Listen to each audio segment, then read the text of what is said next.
What's better today? And welcome to the Leadership Advantage podcast by Dr. John Kenworthy.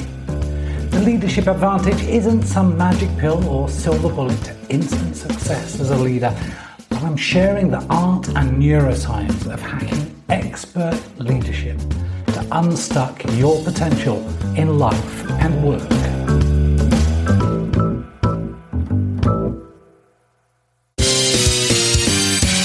Hi there, and welcome to this edition of the Leadership Advantage podcast with me, John K. The captain's voice bing-bonged into the silence and calmly informed us to assume the brace position. The stewardess asked us to sit down and brace. 40 seconds later, everyone began scrambling to their feet. An old man blocked the aisle as he opened the overhead locker seeking his carry-on. The stewardess asked him nicely to forget his bag and move to the front of the plane. Minutes later, more than half the passengers who were still on board were informed that they had just died in a fireball as the fuel tanks exploded. I resumed my seat for another round of this evacuation simulation to assess and train flight crew and emergency response to a forced landing at Manchester Airport. Officially, I was already dead, having been one of the unfortunates in the aircraft behind that belligerent old man. In the next round, the lead stewardess was a petite and sweet young thing, and she sweetly asked everyone to sit and relax. This time, they served us a typical airline meal, and halfway through, alarm was sounded, and out of the shocked chaos, a shrill, authoritative voice penetrated with absolute clarity of no nonsense, follow these instructions. If I mention Bernadette from the Big Bang Theory, you'll likely get an instant understanding of just how commanding this member of flight crew was.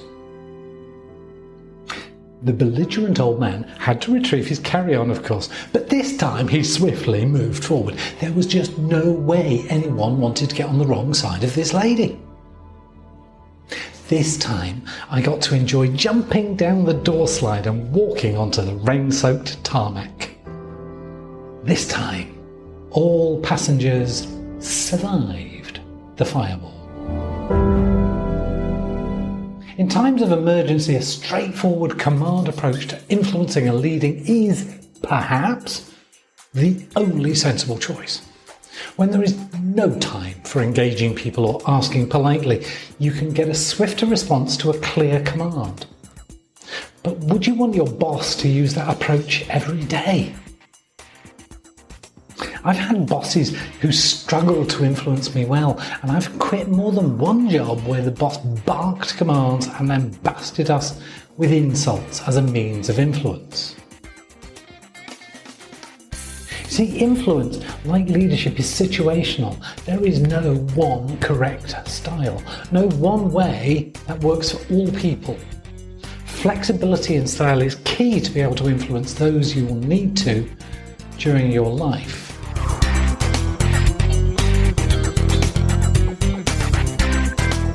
But because we're better at influencing people who are more like us, we tend to surround ourselves with people we can more easily influence.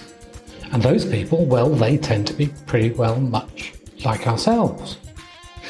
And we miss the benefits of diversity and innovation when our organisations are filled with people who are essentially very much like each other. In this episode, I'm sharing how we tend to surround ourselves with like-minded and similar people and why that is not in our own best interest. Then I'm going to share about the 2 main approaches to influence, and lastly, the 5 main influencing styles, and how you can take my influencing style inventory and get your free profile report. In future episodes, I'll be sharing how you can leverage your influencing style and develop greater flexibility. So let us begin with examining our inner circle. As a leader, I attract who I am, not who I want, and often not who I need. Think of the people you surround yourself with, your chosen inner circle, and you'll probably find that they are very much like you. See, we like people who are like us, and more often than not, when we search for new people to join the team, the first question we ask is not, what are the qualities and competencies we need to seek and ensure that we benefit from more diversity in this team? No, the question that is asked is, who do we know who could do this job, fill this role? And the chances are that someone will know someone, and that someone is going to have more in common with the team members than people unknown to the team. It's also why the most interesting and exciting jobs are filled before you get the chance to apply, unless you are known to someone on the inside. But that's for another day. The biggest downside for organisations is that when it is filled with people who are essentially similar to each other, we have no diversity and few challenges to our way of thinking. We easily fall into groupthink. Do you remember when you last changed jobs? Maybe an internal transfer or to another company? That first 2 weeks, you noticed one or two strange things in your new team. They appeared to be wasting time on something, or perhaps they were taking extra steps to achieve a task. You watched and maybe even timidly asked why. You weren't trying to be difficult. On the contrary, your experience and knowledge is a useful addition to the team. But you are the newbie and probably don't quite have the confidence yet to insist on a change. The answer to your question, why do you do that, was met with a variation on this simple response. Because that's the way we do it. You might ask someone else and get a similar response. Because that's the way it's done. The way we've always done it. And it works for us. See, after a couple of weeks, you went native. It's highly likely that you gave in. And you started doing things their way. Later, someone new joins the team and shyly approaches you to ask why something is done that way. Your answer? Because that's the way we do it. So you went native and you became a coherent and obedient group member. Okay, maybe you're different and you managed to influence everyone to change to your better, faster, cheaper way of doing it. And now that is the way everybody does it. But John, I hear you object. We don't waste time and the way we do things is efficient and the most productive. Really? How many meetings do you attend that are a complete waste of your time? How much time do you waste clearing unnecessary emails? And why is that? Could it be because, well, that's the way we do it around here? Well, I tried to influence them, but they were so stuck in their ways, Bob told me during our coaching session on just this topic. And just how did you try to influence them, Bob? Did you push them or pull them towards a new way of responding? In my research, I found that individuals exhibit one dominant style of 5 distinct styles to influence. And there are 2 main approaches. I'll start with the 2 approaches. The 2 approaches are a push approach and a pull approach. Pushy influencers are people who show a need to control and dominate others. In extreme cases, it's their way or the highway. These people tend to tell, then sell, then some will yell to get you to do something. I spoke about this in my last podcast as the tell, sell, yell approach to management. First, this person will tell you what they want, sometimes very clearly and specifically, then, if needed, they will sell you on the rational benefits of doing this. If you don't see the benefit and follow the instruction, they may raise their voice to re-explain what and why. These influence advocate what you should do and why you should do it. This pushy approach works brilliantly well in many situations, especially those that need compliance and speed of response, just like that second stewardess, my Bernadette. The other approach is what I call the pull approach. Influencers who choose this approach seek to engage with people emotionally and find shared purpose and meaning. That first stewardess, the one that got half of us killed, she was a little more pull.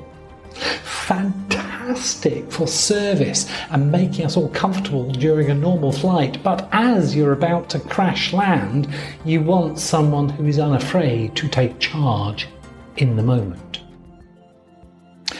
All of us employ both approaches to a greater or lesser degree. My research shows that we will each tend more towards one approach than the other. There are those of us who are naturally, though I hate to use that word, more pushy, generally more assertive and results-oriented, and those of us who are more pulley, engaging people and attracting followers rather than demanding compliance. Within these two approaches are 5 particular styles that my research has identified. These styles are the conqueror and the controller, which are more push in their approach, more assertive and logical. Conductors and connectors tend to be more emotional and pull people toward them, and the conjurer juggles the two in the middle. Through my research, it seems that we have a dominant style, not to the exclusion of the others, but rather this is a default style of influencing, the one that has been the most productive in our experience, and the style we'll default to when under pressure and stress. Like that stewardess on my first evacuation simulation in Manchester, she could easily switch on her barking orders method because, as the smallest member in her family of 7 siblings, the only way she had been able to win battles at home was to be louder and more commanding. In the other case, she had gotten everything at home by whining and being rather pathetic, winning sympathy. I know who I would rather be in charge of my flight in the event of an accident. So what's your dominant style? I've created a wonderful short online assessment tool that you can use to learn your dominant style. It takes just 3 or 4 minutes to complete, and I will run your analysis and send you a free report by the next working day. No, it's not yet fully automated, giving you an instant result. Yet. Sorry about that, but I am inviting Advantage VIP members to take it entirely for free. So let's look at these 5 styles in brief. The conqueror is assertive. They state their preference clearly and with authority. This person revels in a challenge and adversity. They focus on results, and by that I mean right now. They tend not to endure excuses. If you recall Maggie Thatcher, the so-called Iron Lady, she was clearly a conqueror in her style, almost to the exclusion of all others. I've worked with many highly successful financial and salespeople exhibiting this style. The controller uses logic and rationale to present their ideas. They can be aggressive and seek power and control information. This style seems to suit the civil service very well and the majority of politicians. It works very well for the tell, sell, yell management method. The conjurer is someone who excels in negotiating to find common ground. These individuals repeatedly triumph over adversity, but often make their own lives terribly difficult. Michael Eisner of Disney, Herb Kelleher of Southwest Airlines, and Hank Greenberg of AIG show much of this style, working effectively with many challenging situations and coming out on top. The connector style, they create bridges between people. They tend to fall into 2 distinct camps. Those who are takers type of people who may claim recognition from others, and givers, those who deliberately add value to others, often at their own expense. Bob Berg is one of the great proponents and examples of the giving type of connector, and Ivan Meisner, head of BNI, obviously gave us Giver's Gain. A couple of people that would be extreme examples of successful takers, Bernie Madoff and Ken Lay.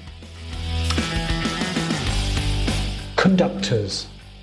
Conductors influence others through shared purposes and broader possibilities. They empower others and rarely take centre stage. They inspire others and bring people together in harmony. I found through my research that we each tend towards one dominant style. This is the style that has worked best for us through our lives, usually from a very young age. It's our default style when we neglect to think from the other person's point of view. So, what's your style? I have two things for you to hack expert leadership today. Firstly, consider how you influence others. List the top 3 characteristics of how you influence other people. Be honest and completely candid. Think of your boss, your peers, your family, your friends. Are you forceful? Do you respect them always? Do you manipulate, perhaps intimidate? Do you give much and gain little? Do you trade or barter? Do you expect reciprocity? Secondly, take my influencing style inventory and get a free profile report. It takes just 3 to 4 minutes to complete the assessment, and I will send you a personally run report within 1 working day. You'll be able to use this report to get a quick understanding about your dominant influencing style, the plus points about it, and some of the potential drawbacks that you may face when trying to influence some people. You'll also learn which style is least dominant for you. Weakest is another word. This may highlight why you have difficulties influencing particular individuals and thus provide a possible area for development. In the next episode of the Leadership Advantage podcast, I'm going to share with you how you can leverage your dominant influencing styles and improve your flexibility to influence and hence lead more effectively. Until then, here is the link to your free influencing style inventory.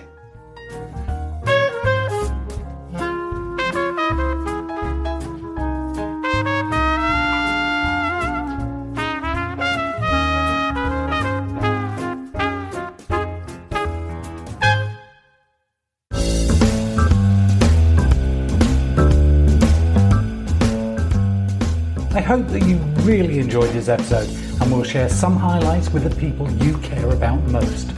My team and I are working on a series of exciting new projects in this art and neuroscience of hacking expert leadership to unstuck your true potential in life and work.